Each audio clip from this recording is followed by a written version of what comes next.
गरीब मायका। मोहिनी के 3 बेटे थे। पति खूब अच्छा कमाता और बड़े घर के ऐश सब था मोहिनी के जीवन में, लेकिन एक चीज जो नहीं थी वो थी सुकून। मेरी बहन और मेरा भाई दोनों गरीब, लेकिन मैं मेरे पास तो नोट की बरसात है। तभी मोहिनी की बहन वीना उसके दरवाजे आ जाती है। अरे मोहिनी, कैसी है? मेरे घर में ना सिलेंडर खत्म हो गया है। तेरे पास तो इतने पैसे हैं, भरवा देना मेरा सिलेंडर। पैसे जैसे ही आ जाएंगे मैं दे दूंगी। तभी मोहिनी का पति राकेश आ जाता है। क्या है वीना, ये अपने घर की परेशानी हम लोगों के घर ना गाया करो। तुम्हारी बहन को तुम लोगों पर तरस आ जाता है और वो पैसे देने लग जाती है। मुझे ये बिल्कुल पसंद नहीं है। ओ जीजा जी, नहीं, मैं तो वो बस अच्छा मैं चलती हूँ। वीना वहाँ से चली जाती है। उसकी जाने के बाद अच्छा किया जो आपने सुना दिया। अरे न जाने क्या सोचकर मेरे घर आ जाती है कि जैसे यहाँ तो भंडारा भरा है। अरे कितना तो दे दिया। अच्छा जी, जरा 1000 तो देना। वो बिन्नी दीदी है ना, उनके घर जा रही हूँ। उनका पोता हुआ है तो मुंह दिखाई दे दूंगी। हाँ, उन लोगों के आगे तो शो ऑफ किया करो। वो खुद को बड़ा अमीर शो करते हैं ना, दिखा दे कि तू भी किसी से कम नहीं है। हाँ जी, इसी के लिए तो जा रही हूँ। मोहिनी तैयार होकर अपनी बुआ की बेटी के घर जाती है, जहाँ उसके पोते का कार्यक्रम चल रहा होता है। वहाँ वीना भी आई होती है। अरे वीना, क्या जरूरत थी यहाँ आने की? तेरे घर पर गैस नहीं है तो वो भरा लेती। क्या करूं मोहिनी, बुआ को बुरा लग जाता नहीं जाती तो। वैसे मेरे पास एक जोड़ा बच्चे का कपड़ा रखा था, वही अपनी चांदी के पायल के साथ देने जा रही हूँ। घर पर गैस थी नहीं, सोचा परिवार यहीं खाना खा लेगा, बाकी सुबह का सुबह देखा जाएगा। मोहिनी को बहन पर दया आ जाती है। वो पर्स से 1000 रुपए निकाल कर दे देती है। ले वीना, लेकिन पैसे वापस कर देना, तेरे जीजाजी हिसाब लेते हैं। मोहिनी भी क्या करती, गरीबी में बहन का सहारा ही उसके जीवन जीने का आधार था। फिर एक रोज, सुनिए, भाई के घर बेटी हुई है, मुझे माँ के पास जाना होगा।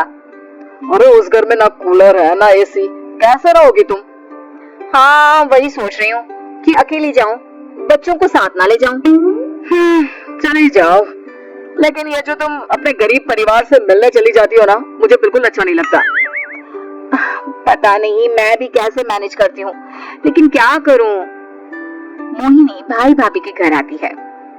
मोहिनी, कैसे आना हुआ? तू यहाँ हम लोगों के घर रह लेगी या फिर किसी होटल में रहेगी? क्या हो गया है माँ? मोहिनी को क्यों ऐसे बोल रहे हैं आप? अरे तू नहीं जानती अपनी ननद को, पैसे वाली है ना, तो ऐड कुछ ज्यादा ही है। मोहिनी को माँ की बात का बुरा नहीं लगता है, क्योंकि उसे पता ही नहीं चलता कि माँ उसे जली कटी सुना रही है। वो भाभी की बच्ची के साथ लेन देन करती है और वहाँ से चली जाती है। उसके जाने के बाद, माँ क्यों आप मोहिनी को इतनी सारी बातें सुनाती हो? भाई का बेटा बोल पड़ता है। माँ, क्योंकि दादी जानती है कि बुआ के अंदर घमंड है। सही बोल रहा है मोहन, बहू भले तुझे ना दिखता हो, लेकिन मुझे और मोहन को दिखता है कि वो कितनी घमंडी है। मोहिनी मायके आती है, जहाँ गरीबी के कारण चीजें कम होती है। इस मोहन के बच्चे को काम पे लगा दो ना, किसी दुकान या किसी होटल में, बर्तन धो लिया करेगा, कम से कम 4 पैसे और आएंगे घर में। देख मोहिनी, माना तेरे पास पैसा है, लेकिन तेरे भाई के दिन इतने भी बुरे नहीं चल रहे कि वो अपने बच्चे की पढ़ाई रुकवा कर उससे बर्तन धुलवाए। मोहन माँ की ओर देखता है, जैसे आंखों से बोल रहा हो, देख लिया बुआ का हाल। हाँ मोहिनी, बात तो सही है, लेकिन अभी मोहन को पढ़ना है। आखिर तुम भी तो अपने दोनों बेटों को पढ़ा रही हो ना। मेरे बेटों से कैसे कंपेयर कर सकती हैं आप? अरे वो तो कलेक्टर बनेंगे। हाँ, कल को वो मोहन को नौकरी में रख लेंगे, क्यों? मोहिनी कुछ दिन और रहकर चली जाती है। धीरे धीरे दिन बीतता है। मोहन बड़ा होता है और कड़ी मेहनत से सफल भी हो जाता है। मोहिनी, माँ के जाने के बाद तो तुमने भाई भाभी के घर जाना छोड़ ही दिया, क्यों? वो क्या है ना, उन लोगों का घर छोटा है, मेरे बच्चे जाना ही नहीं चाहते। पर तुझे क्यों अचानक मायके की बात याद आ गई? यार, मेरा तो मायका है, भाई भाभी है, मेरा तो आना जाना लगा ही रहता है। हाँ, क्योंकि तुझे आदत है ना ऐसे छोटे से घर में और कम पैसे में रहने की। वैसे क्या खबर है आजकल मायके की अपने? अब वो घर छोटा और कम पैसे का नहीं रहा, क्योंकि मोहन तो बहुत बड़ा आदमी बन गया है। फिर क्या? मोहिनी भाभी को फोन करती है। मोहन किसी बड़ी कंपनी का मैनेजर हो गया है क्या भाभी? क्या ये सच है? हाँ मोहिनी दीदी, अब तो हम लोगों के गरीबी के दिन कट गए। आपके भाई ने कोई अच्छे कर्म किए होंगे जो हम लोगों का बेटा इतना अच्छा कमा रहा है।